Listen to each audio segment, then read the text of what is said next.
कनियों ने के करो से रहबर कम मर चिलम के दम। कनियों ने के करो से रहबर कम मर चिलम के दम। कनियों ने के करो से रहबर कम मर चिलम के दम। कनियों ने के करो से रहबर कम मर चिलम के दम। माँ Saraswati recording studio विदेशर।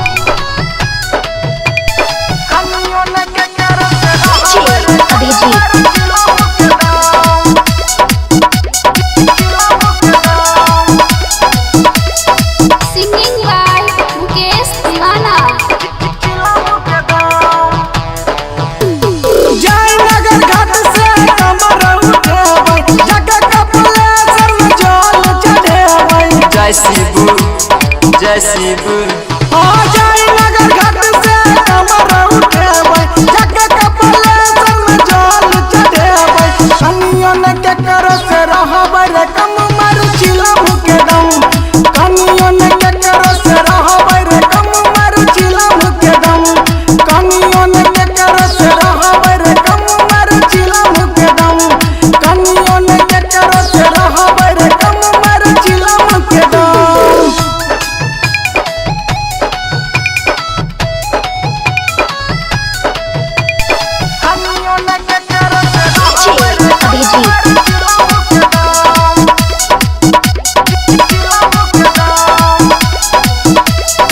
Singing by Mukesh दीवाना।